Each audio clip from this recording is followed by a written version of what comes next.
The information provided on this podcast is for general informational purposes only and is not intended as a substitute for professional medical advice, diagnosis, or treatment. Always seek the advice of your qualified health provider with any questions you may have. Never disregard professional medical advice or delay in seeking it because of something you have heard on this podcast. Reliance on any information provided here is solely at your own risk.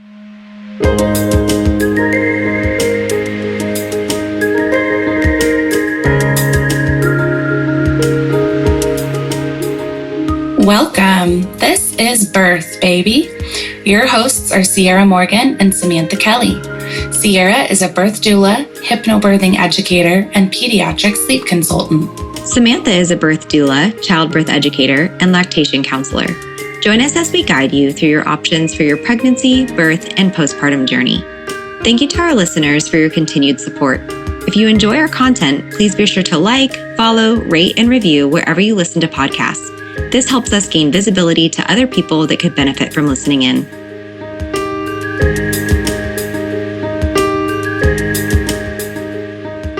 Hello, everyone. We have a birth story episode for you today, and our guest is Sarah Hughes. Sarah is a mother of two and a wife and a birth doula and childbirth educator here in the Austin, Texas area. And we know her well because she is in the birthing community with us, and she's here to share her stories with us today. Thanks so much for being here today. Thank you for having me. Very excited to talk to you about your births because I got to have the pleasure of being with you for your second baby. So I know we're going to talk a little bit about both of the births today. So let's start with your first one. Can you tell us just a little bit about your first pregnancy, how you prepared, and kind of what that birth journey looked like for you? Yeah, it was kind of interesting because my first birth is what got me into the birth world in general. It was pretty healthy, straightforward pregnancy. It was a little bit of we got pregnant a little faster than we thought we were going to. So a little bit of a shock. We had just gotten married like 2 months prior. But of course we were really excited, and just my personality type, I'm the person who I'm going to research everything and listen to all the podcasts and watch all the videos and stuff. And funny enough, after she was born, I kept doing that. So uncovered a passion there, but I spent a lot of time. A lot of us birth workers have our own birth brings us into this space. 100%. Yeah. But yeah, as I, was reading a lot of books. I took a childbirth ed class with the birth center that I was at the time, and felt really prepared and really excited. I wanted to do unmedicated, mainly because I can't stand the thought of not being able to move when I'm uncomfortable. Epidural just sounds like a nightmare for me, just literally for that reason. When I am uncomfortable, I have to move. So yeah, I delivered my daughter. I think it was 4 days before my due date. I experienced pretty severe swelling in both pregnancies, and so I was definitely excited and ready. And I was a little unusual. My water broke for the first time for my daughter, which, as you guys know, isn't very common. So my water broke. Went in, got checked. They're like, "Yep, it's your water. Go home." It was 2 p.m. They were like, "We'll check in around 9 p.m. and see how things are going. And tomorrow, if nothing started, we'll get you on some castor oil or something." And I guess it was 2 hours later, I was in active labor immediately. There was no early labor. It was quite the shock. It was just oh, is that a contraction? To oh my gosh, I'm in labor. But it was pretty straightforward. It was, pretty intense. But by the time I think I went in and got checked at 3:30 to see if my water had broken. And then I was back at 6:30 because I was in active labor, and I was 7 centimeters dilated, 80%. Oh my gosh. That's so nice because my birth also, my first one, my water's released before I had any waves, but it's pretty usual that it takes quite a while for it to kick in when that happens. So yeah. 2 hours and then you're at 7 centimeters had to have been a shock. I'm sure your midwives were so surprised. Yeah, they definitely were. But yeah, so I got to the birth center, I got in the tub immediately and then just hung out there. And then she was born by, it was 9:07. So I was like, so you guys checking in still to see if I have contractions started yet at 9? Oh my gosh. But yeah, it was quite the whirlwind, but I mean, everything went went pretty straightforward. It was, a nice, beautiful birth. There were a couple things that, kind of didn't go to plan, but I felt completely in control and of those decisions, and it felt right for me at the time. So yeah, I left with a really positive experience. It's so amazing. How was postpartum with having a first baby? It was interesting because I think it was 3 weeks after she was born, the world shut down for a pandemic. I had a lot of feeding difficulties with her. And, when everything happened, no one really knew anything right away. And so, the lactation consultants were suspecting maybe a tongue tie because I had seen one right before everything shut down. I had seen one. And they're like, yeah, she may have a little tongue tie. Just go to a pediatric dentist. But it's like, there's this thing going around. We don't know how it's spread, and we don't know, what it does, if it affects babies or like anything. And so it was like, I'm not going to have like someone sticking their fingers in her mouth. No, you're like, I've heard that you can get it airborne. And so I'm not going to go have everybody open their mouths and be in a public space. It's also so difficult because just being postpartum in general is an overwhelming, all-encompassing thing. And so to have then this fight or flight action of what the heck is even going on in the world right now? What a double whammy. Yeah, it was isolating for sure. And we were in like a little 1-bedroom apartment. And so it was just it was tricky. Like I definitely had some postpartum anxiety that I didn't realize I had until like 2 years later. And I like didn't want to get in a car or like go anywhere with her and things like that. And so, it was really isolating. And then I just white knuckled the feeding challenges until she dropped to like, I think it was like less than 2% second percentile. And by 4 months, and they were like, okay, we got to start her on solids. Like something's got to happen. This is not okay. And so we ended up getting the revision, and it's still never really fully resolved. So like for a year, I just kind of like white knuckled horrible feeding issues just because I was doing it without support, and I didn't really know any better. So you were still like fully nursing and then just like supplementing, or you just like kept nursing and then did like a little bit extra? Just kept nursing. And then like at 4 months, we started solids and still just kept nursing. I think we introduced a little bit of formula when she started daycare and she wasn't pumping enough. Probably around like 9 or 10 months. So, wow. Yeah. So it's so tricky. Going into this one, I was like not doing it the same way, and then of course hindsight, like getting into birth work and looking back, it's like, oh my gosh, like should not have been like that. But just, is it La Leche? Like, La Leche, yeah. Meetings and stuff, like all those had stopped. And so I'm like on Facebook forums trying to piece together what's going on. And like, it was just a really weird time to have a newborn. Yeah, I think one of my favorite things about your story is we don't know a lot of birth workers that have babies after their birth workers. Like in our group of birth worky people, we don't really have that. And so that was what made me really excited for your experience this time around, was getting to be so close to it and see the differences. So going into this second pregnancy, now that you were actively in birth work, what did that look like? What were kind of those differences in the way that you planned and things like that? Some of it was really cool and some of it was really hard, knowing everything we know.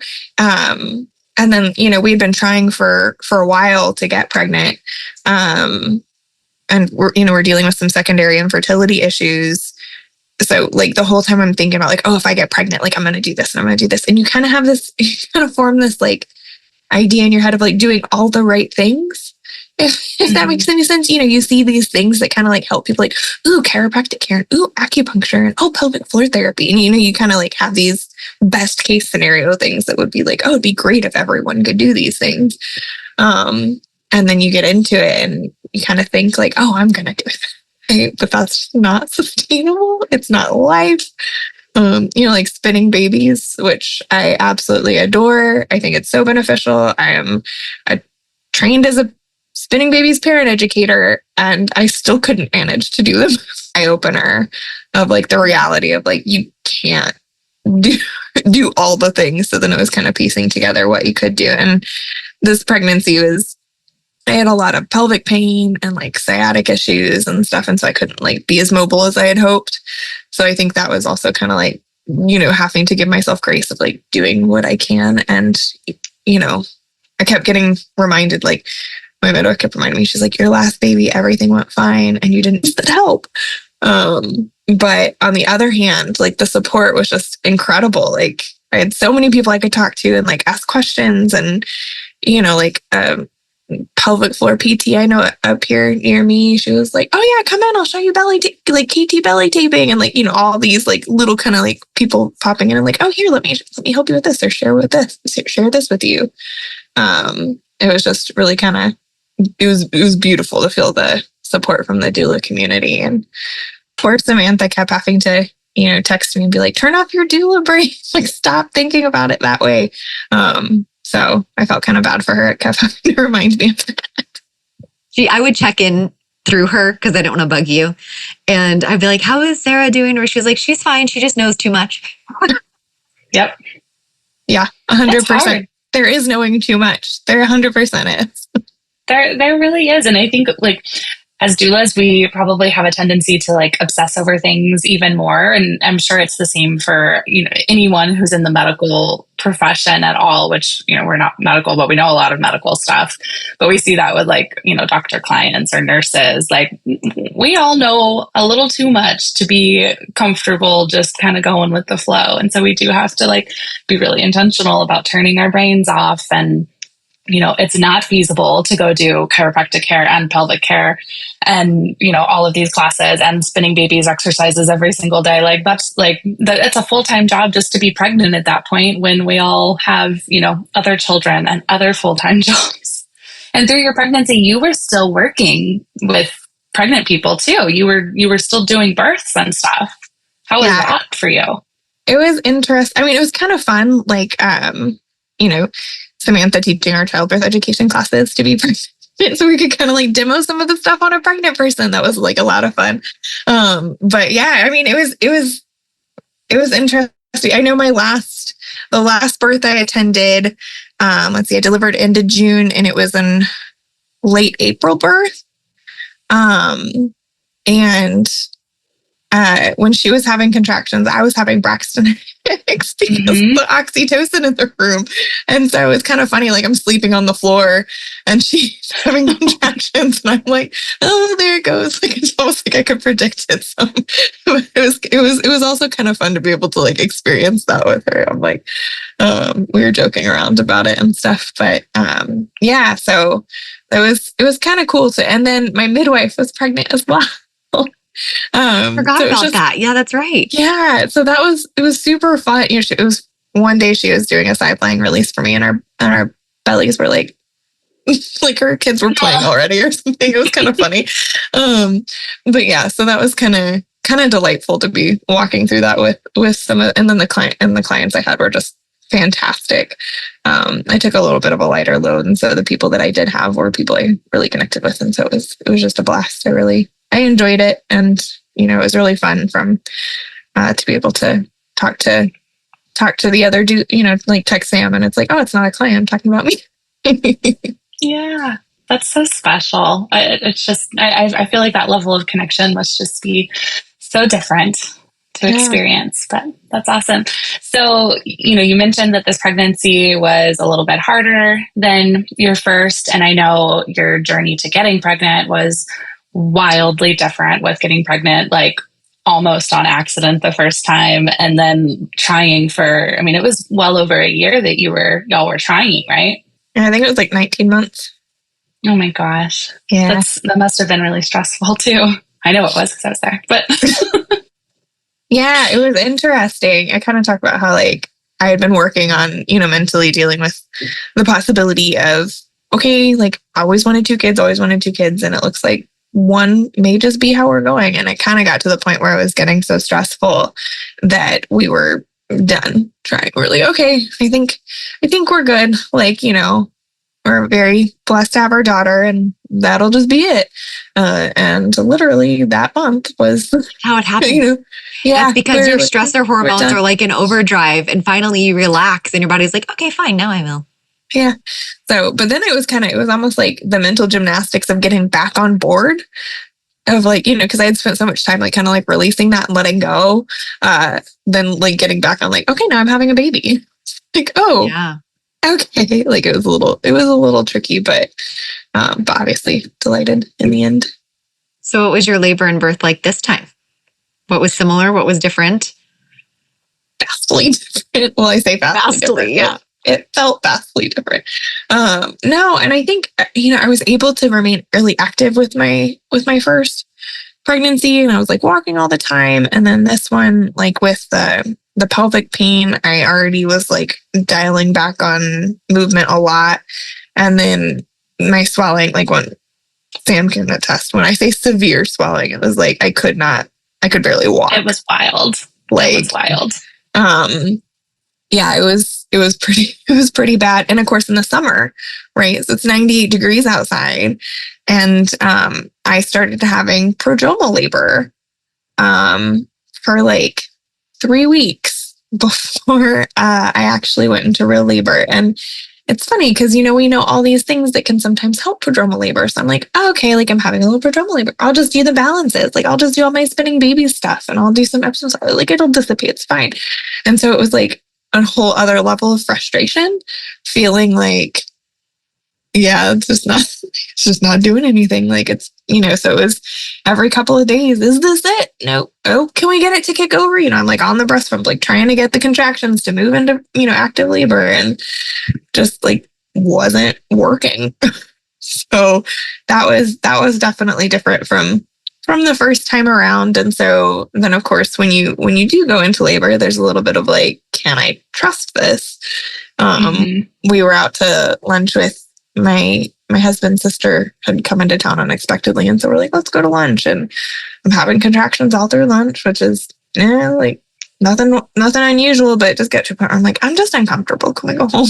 I just, I know it's probably nothing, but I just don't feel good. And so we came home and I was like, oh, I might as well hop on the pump in case I can kick them over. And they did kind of start to get a little more consistent. And, I've been texting Samantha and was like, hey, just letting you know, like, maybe it's happening. I don't really know. I'm having some contractions, but who can tell? And let the midwife know. And they kind of started to become a little more consistent and they did feel different. So I was like, okay, like, this could be early labor. But of course, it's coming up on rush hour. My husband was finishing his work day.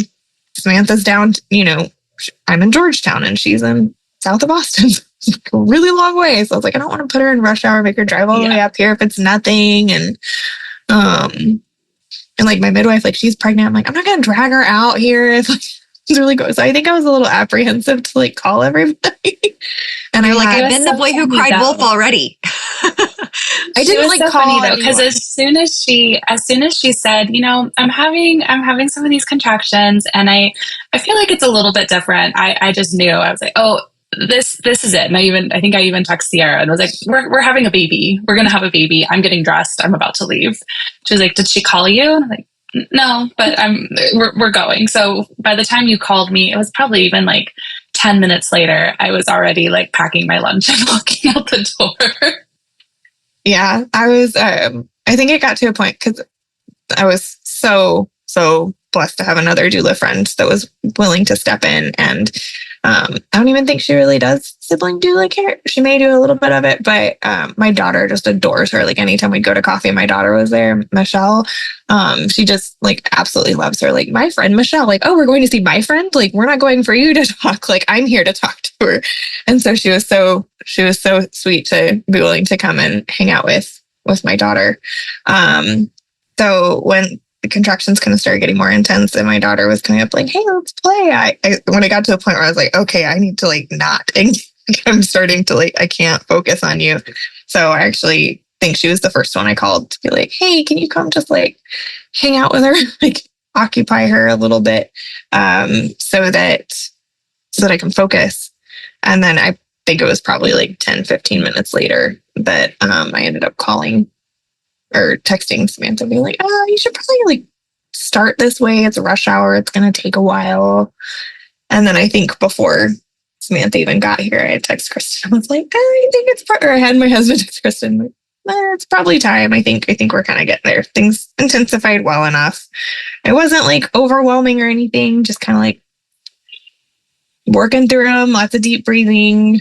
I wanted to be standing or like leaning over things. Like I was expecting it to be a lot like my first labor, you know, like the mental things that help, like, Just okay, really remember fast, to relax into it. And like, you know, that was one of the biggest things. I was like, oh, just remember, like, relax all your body and like let your contractions do. And this time that wasn't helping. It was kind of like, okay, like focus on the breath, focus on the breath. The one thing that did stay the same, I did not want to be touched. I think we tried counter pressure once and I was like, like, nope, I'm good. So yeah, like I feel like I was laboring fine, coping okay. It was definitely like, okay, this is active labor. I didn't really time my contractions much this time. Just enough to be like, okay, yeah, there's a pattern, and then left it alone.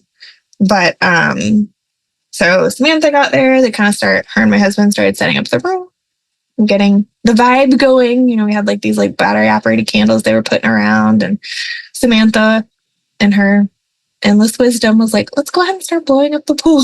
Because I was like, I didn't want to get into, you know, too early. Of course, another thing that I probably, if I hadn't have been thinking about it, I would have like, just get in the pool, whatever, like get comfortable. But in my head, I was like, no, I'm like, I can't have this stop, right? I've called everybody.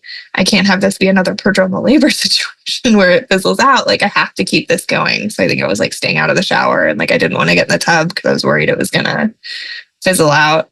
And then at one point I was like, I think I am gonna get in the shower. And I don't know what triggered it, but Sam's like, I think we should fill the tub. I heard that kind of in the background. And then as I was walking into the bathroom, there were these two big, like, it felt like I went over speed bumps. Like it was like thump, thump. And then it was just like intensity. Like the intensity just like went through the roof. And I remember screaming for my midwife to come in and check baby. And I was like, somebody get Kristen, like something's wrong. And like, excuse me. That's also part of when you have a second baby, when you have the first one went so fast, you just expect it to also be fast. But then the piece of you being a birth worker now, so now you're considering all of these things like, oh, well, if you get in the tub, it's possible that labor will slow down. And I know that prodromal labor happens. And, you know, I don't want everybody else to be bothered by me. Like you're thinking in that birth worker and the I'm a person in labor zones. And those zones are so hard because they really conflict. So I just that dichotomy of trying to be in both roles, I'm sure it was difficult. Yeah, everyone was so sweet. Like Samantha's like, you're in active labor. I'm supposed to be here. Like, and you know, Kristen was saying the same. She's like, no, like, you know, this is when you're supposed to call me. Like, you're good, you're good. But I felt those two kind of like thumps and really thought something was wrong just because like the intensity just skyrocketed like mid contraction. So I screamed for Kristen to come in and I was like, something's wrong. And she checked with the Doppler and heart rate was fine. So I was like, she's like, baby probably just dropped, you know, into your pelvis. And something that was kind of funny, when I was experiencing all the prodromal labor, I decided I was going to do a self-cervical exam to see if my cervix had, you know, a lot of times cervixes are kind of posterior, like, you know, facing towards the back and they move forward. So I was like, at least I can see if it started to move forward. And baby's head was like right there. Like he was so low. I remember that was a couple of weeks before you went into labor, like when all the prodromal started. So we were all like, oh, this is probably going to happen and it's going to be fast. It's going to happen so fast. And then I was cleaning up a mess my daughter made and I bent over and I felt him like shift up. And then I did another kind of self-exam and he was like way up. And I was like, dang it. He was like right there, like, like, but then once, you know, like in labor, when I guess he dropped down in my pelvis, I was so grateful that he had been there because no one would have made it in time. So it's like, okay, it all kind of worked out for a reason. But I think the next contraction, I felt my water break. Mm-hmm. And so I hopped in the shower and kind of a funny anecdote. Just a reminder that if you're going to be laboring with a support person, practice those labor positions ahead of time with your partner, because my husband, I was like, come here so I can lean on you, like thinking like, you know, like where you kind of like put your arms I forgot about this. This was so good. around their shoulder, you know, like slow dancing with them kind of thing, and like leaning, because I was in the shower. So I was like, take your shirt off so I can lean on you, and like, come here so I can lean on you. And he gets down in front of me like a table. Like a table? He bends he's over. on all fours? I can't. That's excellent. Like, not even on all fours, just like leaning forward. And she's like contracting and can't get back up off of him. So he's just stuck. Threw his back out earlier that week. So I'm pushing on his back, like leaning forward. And like what I meant was like let me like hold on to your shoulder and kind of like sit and give me a hug, friend. Let me hang on you. But I like couldn't articulate. And so he just kept leaning in front of me. And so he did that in the shower. And then I remember Kristen looking in through the door, and I was like, can I get, like, is the tub filled yet? And she's like, it's about a quarter full. It's full enough for you to have your baby in. And so I was like, okay, like, you know, got out of the tub, went and had a big contraction on the way there. And again, my husband over in front of me. I think I got a picture of that one. I was just like, I need something to hold on. Like, come here, I need to hold on to you. And he like just bent over. His poor back, man. I'm probably destroyed. I was like leaning. It's his own fault. But I was just like, oh, I'm a doula. Like, I know the position will be fine. I didn't even think about the fact of like what he might not understand what I'm asking of him. So, pro tip: practice labor positions with your partner. That was hilarious. But I had this like massive contraction as I was walking to the tub, and I felt like I needed to bear down, and I was like, I'm gonna have this baby right here. And I was kind of spinning out a little bit. I felt really ungrounded. I started to panic. And I was like, I'm not gonna make it to the tub. I'm not gonna make it to the tub. And they were like, just get down on all fours right here. Like, it's fine. And I started to try to, and I just like couldn't. So I just stood there freaking out for a minute, and then had a little lull in between the next contraction. I don't know if I said it out loud, but I remember thinking, okay, it's now or never. Like, I got to get in this tub, or I'm not gonna make it. You did say it out loud. Yeah. And you were also really concerned about your carpet. You wanted to make sure your carpet was covered. Isn't it funny how even when we're in labor, even when we're in labor, that stuff comes out, you know? Yeah. Mm-hmm. We still think about stupid stuff like that. We still think about stupid stuff like carpet. I remember like being concerned, but I don't remember saying anything about it. So that's kind of funny. But I got in the tub, and just immediate like bearing down. It definitely felt different than my daughter. I feel like I was hanging out in the, like, I immediately, as soon as I got to the birth center, I sat in the water, and then was just like hanging out for 2 hours until she was born. Whereas this one, it was kind of like the race to get there. I think I felt really, I think I said this out loud. I was like, I feel unsafe. I was like, I know I'm safe. Like, I know I am safe, but I don't feel safe right now. Like, I need to get like in this tub. And so I got in, leaned over the edge, and then immediately was bearing down. I had really gentle crowning, I'm told. It felt very big, a lot more intense than my daughter, which makes sense considering she was 7 pounds 6 ounces, and this baby turned out to be a wonka 9. So yeah, big baby. It was a chunky one. Yeah, but had pretty gentle crowning, and easy enough. It was hard. It felt really hard, but pretty straightforward. It was a straightforward birth after that. I did end up. And we got the tub filled. The tub was filled by the time the baby was born. It was about a quarter full when she got in, and it was all the way full by the time baby came. Yeah. I remember I had to text Michelle, who was over in the other room with her daughter, like, please turn off the water because it's still going, and we have a baby right here right now. So she like took off across the house to turn off the water, and nothing overflowed, thank goodness. For other people who are not familiar with home birth, that's because you have to have like a hose that's going from some sort of water source to the birthing pool, because it wasn't just their tub, it was a birthing pool. So, you know, it might be at the kitchen sink or something, and that could be, you know, a whole hose distance away from where you are. Mm-hmm. So that's nice that she was in the other room and could help out. It was good. And I think the water had done cold by then too. So it's like, oh good, they're turning it off. But yeah, I was just stunned, I think. I know I posted my birth story on social media, and I kind of said that, like, you know, you expect these like beautiful birth pictures, because I know like one of the things I asked Sam to do is take some pictures because I didn't have any from my first. And, you know, you expect these like things that you see on Instagram, and I'm just all like, triple chins and like, you know, scrunched up face and like all the like post-birth pictures. I kind of imagine, you know, like, oh, I'm like smiling at my baby, and I'm just like, stunned, just like no expression, just like what just happened to me. Also normal.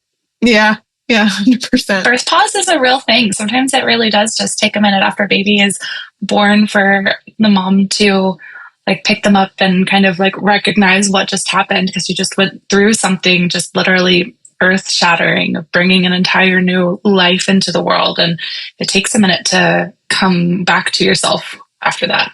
Mm-hmm. Yeah, I definitely felt that. And then, you know, I got my beautiful golden hour. I got to snuggle with baby. They asked like, oh, do you want to snuggle for a bit, or do you want to check and see if you need a repair? I was like, oh, I'll just snuggle for a while. And I had to get up and pee, and I like went up and washed in the bathroom and pee. They were like, did it sting? And I was like, not really. Like, I think I'm good. So they took a while to check. And then when they did check, it turns out I had a 3rd-degree tear. Which I found out later was one of the worst tears that one of the midwives had ever seen, and she's been practicing over a decade.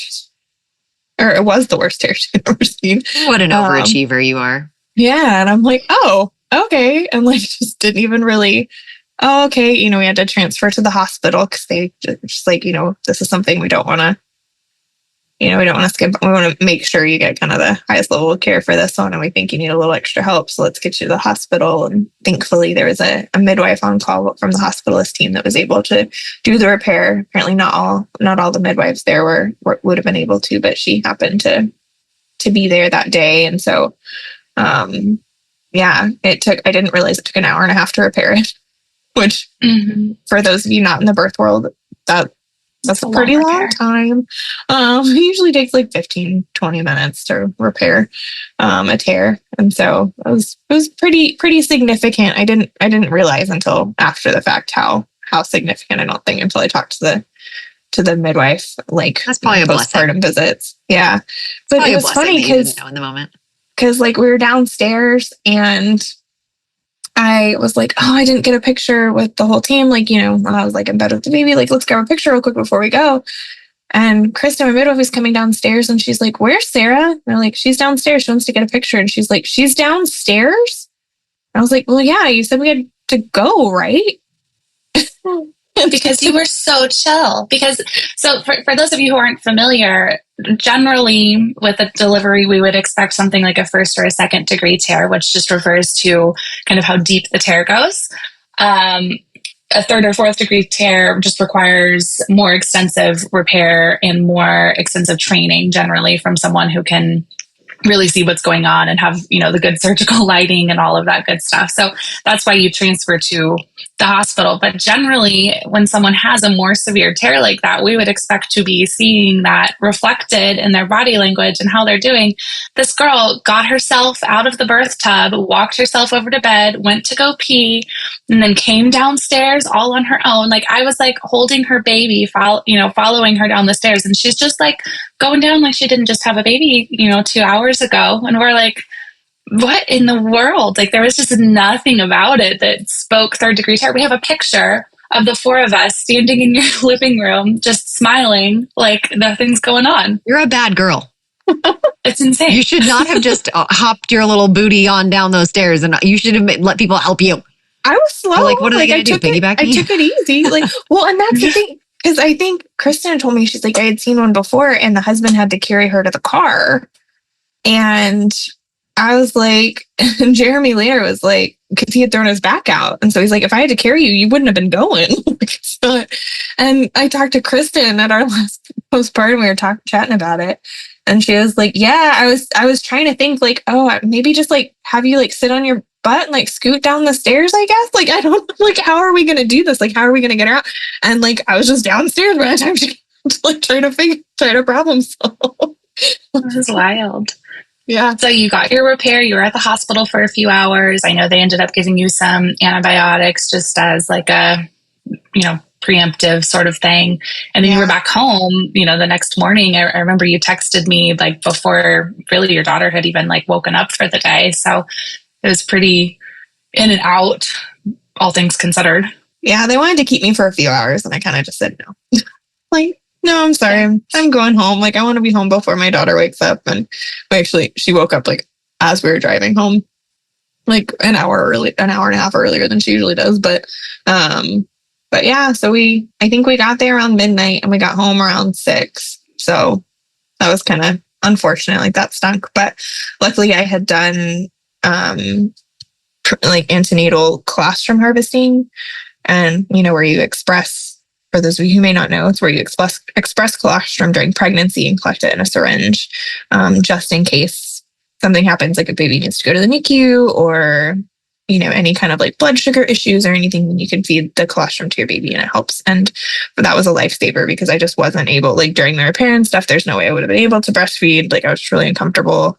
And so having that was super handy. So like, he was cool. He was like, all right, like he was getting these syringes of colostrum and, of course babies are really, really sleepy in the first 24 hours. And so he was fine.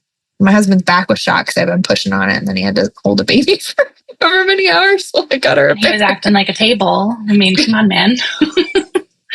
That's awesome. So what did, what was postpartum like this time, just briefly compared to last time? Did you experience, that same anxiety and isolation as last time, or did it feel different since you weren't living in pandemic times? It felt very different, even like being able to like have people come visit like family and stuff like that. Like it felt almost, I tend to be a very kind of private person anyway. So it felt almost like at times invasive having like, because there wasn't a reason for people to not come and visit. So it felt a little invasive. There was a little bit of a mental shift there. But overall, I mean, the support was just phenomenal, especially like the doulas that checked in on me and like offered support and like I am head to toe a birth doula. Like postpartum is not my expertise at all. So I felt like I had a ton of stupid questions, but it was so nice to just like have friends that I could text real quick and like, hey, they're like, oh yeah, like this, and this. And it was just really, really, really helpful. I felt very supportive. And even like Samantha brought her daughter over for a play date, like for check-in. So like she just came and sat and we just like were able to like process the birth and our daughters played. And it's been really incredible. Still having feeding difficulties, but I feel way more equipped this round. Like, okay, like, it's a tension issue, need some chiropractic care. And like, I know the IBCLCs to contact and all that kind of thing. And then, Samantha was fantastic for breastfeeding help as well. And, it was night and day as far as like the level of support I received. But also just very different, like introducing a family when you already have another one to the family when you already have a kiddo running around. You don't really have that kind of like, can just sit around and be a new parent. You have to parent a 4-year-old as well. Oh man, totally different ball game, first versus second. I mean, depending on the age gap, it can be easier or harder. But you just don't get to nap when the baby naps like you do the first go round for sure. So this is awesome. I love hearing it because I looked from the outside and I was kind of pinging Samantha every once in a while, checking on you, but I didn't know this whole story. So I'm just honored that you would come and share it with us. If somebody wanted to learn more about you or go to your website, we'll also put it in the show notes, but would you mind sharing with us how to find you? Yeah, I'd say I'm most active on Instagram, which is SH Birth Services. And then my website is shbirthservices.com. Look at you making it easy on people. Yeah. Well, thank you so much for coming on. And it's also funny asking, like, what was your second time around? Like, because you are so still in it. So we appreciate you taking the time to chat with us, even though you have a tiny little baby still. Yeah, thanks for having me. This is fun. Bye. Thanks so much. Bye. Thank you for joining us on Birth, Baby. Thanks again to Longing for Orpheus for our music. You can look him up on Spotify. Remember to leave a review, share, and follow wherever you get your podcasts. See you next week.